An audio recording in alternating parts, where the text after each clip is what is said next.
আলহামদুলিল্লাহ। হযরতে আবু সাঈদ খুদরি রাদিয়াল্লাহু তাআলা আনহু হতে বর্ণিত, তিনি বলেন, রাসূলুল্লাহ সাল্লাল্লাহু আলাইহি ওয়াসাল্লাম বলেছেন, যখন জান্নাতীগণ জান্নাতে এবং জাহান্নামীগণ জাহান্নামে প্রবেশ করবে, তখন আল্লাহ তাআলা বলবেন, যার অন্তরে সরিষার দানা পরিমাণ ঈমান আছে তাকে দুজক হতে বের করে আনো। তাদের কেমন অবস্থায় বের করা হবে যে তারা পুড়ে কালো কয়লায় পরিণত হয়ে গেছে। অতঃপর তাদেরকে হায়াত নামক নহরে ফেলে দেওয়া হবে, তাতে তারা স্রোতের ধারে যেন গাছের বীজ গজায় তেমনি স্বচ্ছ সুন্দর হয়ে উঠবে। তোমরা কি দেখনি উক্ত গাছগুলো হলুদ রং জড়িত অবস্থায় অঙ্কুরিত হয়? বুখারী ও মুসলিম শরীফের হাদিস। রাসূলুল্লাহ সাল্লাল্লাহু আলাইহি সাল্লাম বলেছেন, জাহান্নামের উপর ফুলসিরাত পাতা হবে। সেই সময় রাসূলদের মধ্যে আমি এবং আমার উম্মতি সর্বপ্রথম তা অতিক্রম করব। সেদিন পুল অতিক্রম কালে রাসূলগণ ছাড়া আর কেউই কথা বলবেন না, আর রাসূলগণও শুধু বলতে থাকবেন, আল্লাহুম্মা সাল্লাম সাল্লাম, অর্থাৎ হে আল্লাহ নিরাপদে রাখো, হে আল্লাহ নিরাপদে রাখো। আর জাহান্নামের মধ্যে সাধানের কাঁটার আংটা থাকবে, তা সাধানের কাঁটার মতো, তবে সে সমস্ত আংটাগুলোর বিরাটত্ব সম্পর্কে একমাত্র আল্লাহই জানেন। ওই আংটাগুলো মানুষদেরকে তাদের আমল অনুপাতে আঁকড়ে ধরবে। সুতরাং কিছু সংখ্যক লোক নিজ আমলের কারণে ধ্বংস হবে এবং কিছু লোক টুকরো টুকরো হয়ে যাবে, আবার পরে নাজাত পাবে।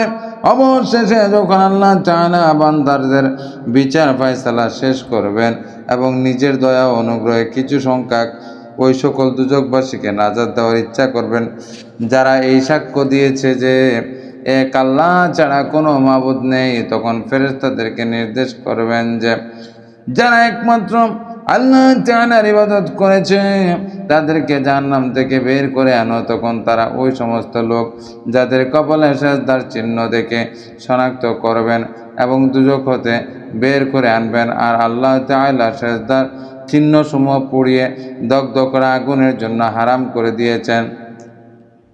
ফলে দুজকে নিক্ষিপ্ত প্রতিটি আদম সন্তানের সেজদার স্থানটি ব্যতীত তার গোটা দেহটি আগুন জ্বালিয়ে নিশ্চিত করে ফেলবে।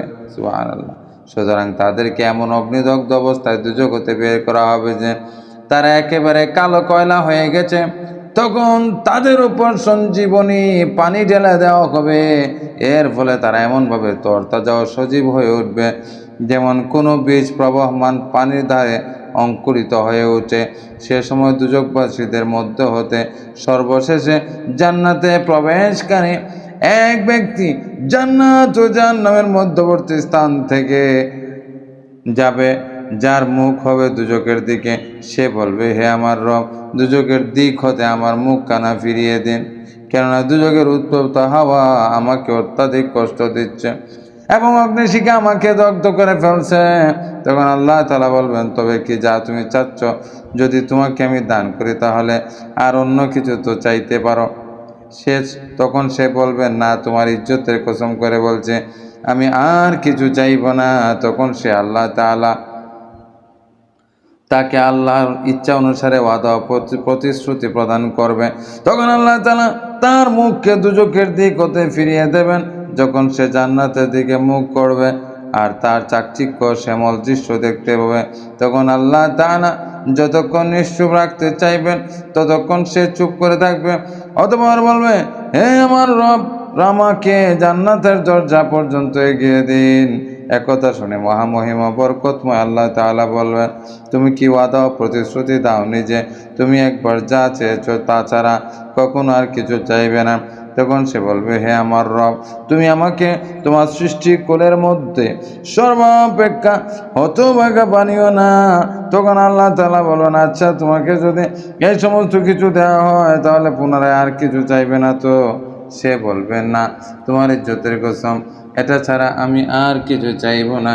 তারপর সে আল্লাহ তাআলাকে এই মর্মে ওয়াদা প্রতিশ্রুতি প্রদান করবে, যা আল্লাহ তাআলা ইচ্ছা করবেন। তখন তাকে জান্নাতের দরজার কাছে এগিয়ে দেওয়া হবে। যখন সে জান্নাতের দরজার নিকট পৌঁছবে তখন তার মধ্যকার আরাম আয়েশ ও আনন্দের প্রাচুর্য দেখতে পাবে এবং আল্লাহ তাআলা যতক্ষণ চুপ রাখতে চাইবেন ততক্ষণ সে চুপ থাকবে। অতঃপর সে বলবে, হে আমার রব, আমাকে জান্নাতে প্রবেশ করিয়ে দিন। তখন মহিমাময়, মহামহিম, বরকতময় আল্লাহ তাআলা বলবেন, আফসোস হে আদম সন্তান, তুমি কি সাংঘাতিক বাধা ভঙ্গকারী, তুমি কি এই মর্মে প্রতিশ্রুতি দাওনি যে আমি যা কিছু দেব তাছাড়া অন্য কিছু চাবে না? তখন সে বলবে, হে আমার রব, আমাকে তোমার সৃষ্টির মাঝে সকলের চেয়ে দুর্ভাগা করো না। এই বলে সে আল্লাহ তাআলার কাছে প্রার্থনা করতে থাকবে। এমনকি তার এই মিনতি দেখে আল্লাহ তাআলা হেসে উঠবেন। যখন হেসে ফেলবেন তখন তাকে জান্নাতে প্রবেশের অনুমতি দিয়ে বলবেন, এবার চাও, তোমরা যা কিছু চাওয়ার আছে। তখন সে আল্লাহ তাআলার কাছে দিল খুলে চাইবে।